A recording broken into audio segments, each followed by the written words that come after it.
Question science biology का question लेकर आए हैं जो बोर्ड एग्जाम 2023 बेहद ही महत्वपूर्ण है।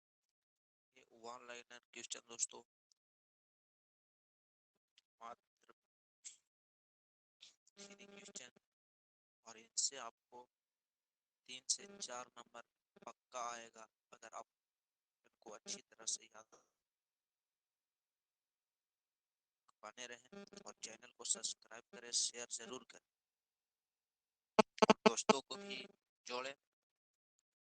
दोस्तों आज का सेशन स्टार्ट करते हैं। हृदय से रक्त को संपूर्ण शरीर में पंप किया जाता है, यानी हृदय से शरीर में जाती है, वह पंप कौन करता है? तो किसके द्वारा होता है? तो नीले के द्वारा दोस्तों। नीले का कार्य क्या है? हृदय में जो रक्त संपूर्ण शरीर में फैलती है उसका क्या करना? पंप करना। रक्त दाब मापने वाला यंत्र है, यानी रक्त दाब मापने वाले यंत्र को क्या कहते हैं? कौन कौन सा यंत्र है जिससे हम लोग रक्त दाब को क्या करते हैं? मापते हैं।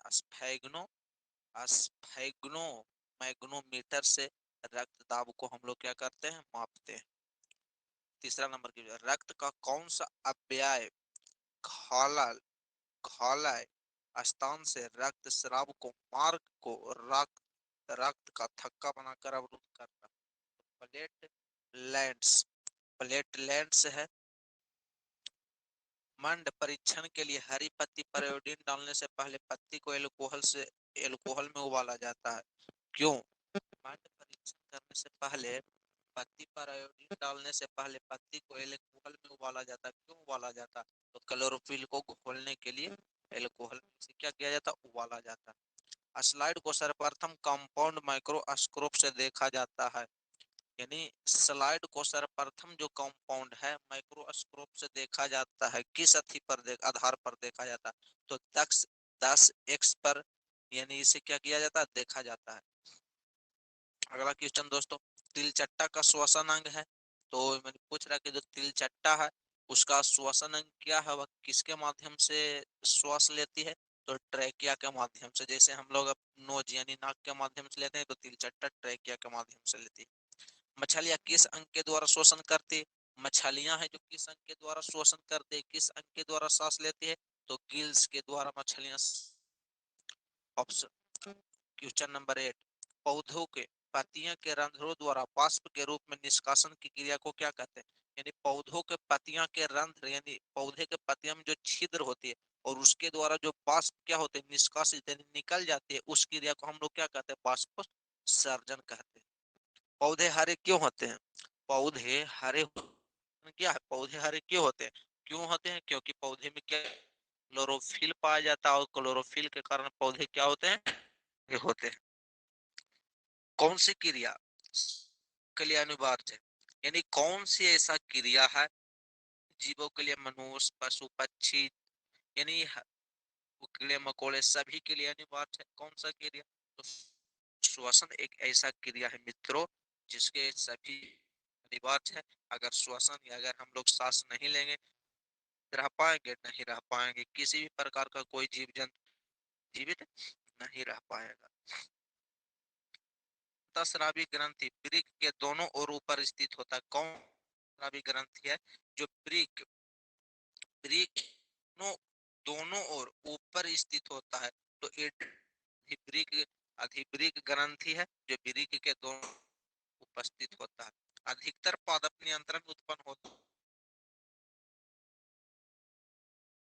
है। नियंत्रण कहाँ उत्पन्न होते हैं? तो बढ़ते तने या बढ़ते जड़ के अग्रता से, यानी जब जड़ बढ़ता है तो क्या होते हैं? ये उत्पन्न होते हैं, बाहर निकलते हैं। तंत्रिका कोश का कितने प्रकार के होते हैं मित्रों? सबसे महत्वपूर्ण क्वेश्चन है ये बोर्ड एग्जाम 2000 का। तंत्रिका कोशिकाएं कितने प्रकार की होती है? तो 3 प्रकार की होती है, याद रखना। मित्रों पूछ रहा कि प्रतिवर्ती मंद है तो मेरु रज्जु में, जो मेरु रज्जु कहाँ होती है? मेरु रज्जु में। तो साथियों चैनल को लाइक कीजिएगा, सब्सक्राइब कीजिएगा। तो शेयर कीजिएगा और सब्सक्राइब करके के बटन बेल आइकन आप सभी के बीच नोटिफिकेशन पहुंचे और क्लास को सही समय पर जुड़े। इससे आप ही को बहुत ही बेहद महत्वपूर्ण क्वेश्चन है मेरे मित्रों, और ये बहुत मेहनत इस क्वेश्चन को लाए हैं आप सभी के बीच, क्यों आप सभी भी, तो आप सब भी सपोर्ट कीजिए। बस हम आप सब से ज्यादा कुछ नहीं से मांग रहे हैं, बाकी आप सब की मर्जी। अंतःस्रावी ग्रंथियां होती है तो नलिका वाहिनी में अंतःस्रावी जो ग्रंथियां होती है मेरे मित्रों भाइयों, वह नलिका वाहिनी में होती है। लैंगरहंस की दीपिकाएं पाई जाती है, दीपिकाएं हैं दोस्तों, वह कहाँ पाई जाती है? अग्न्याशय में पाई जाती है। लैंगरहंस की दीपिकाएं कहाँ पाई जाती है? तो अग्न्याशय में पाई जाती है। अग्न्याशय द्वारा हार्मोन का स्राव होता है, इंसुलिन एवं ग्लूकोगोन।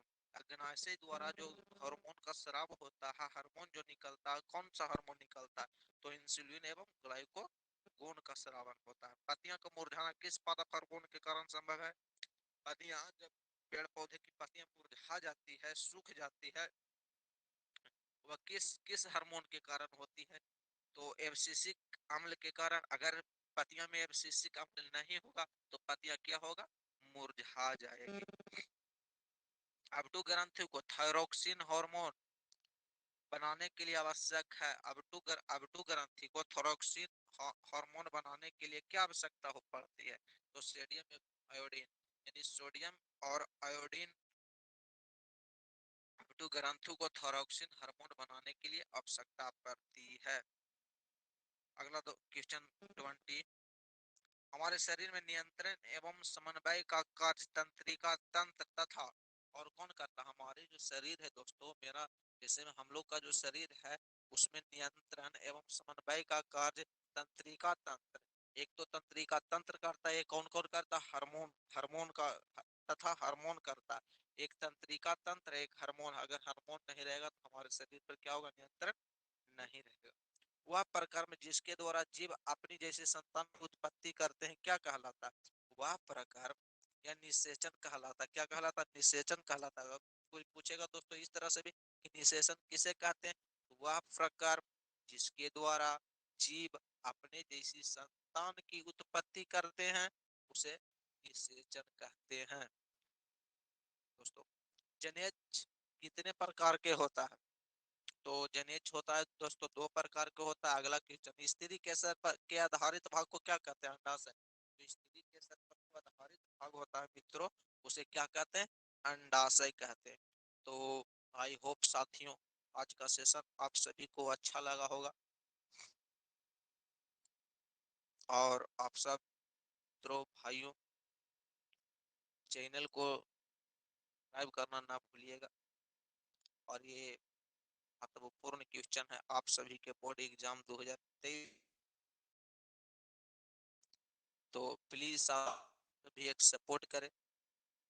बाकी सबके सपोर्ट में हरदम और हर समय खड़े हैं। तो चलिए साथियों, सेशन यहीं पर समाप्त होता है। जय जय भारत।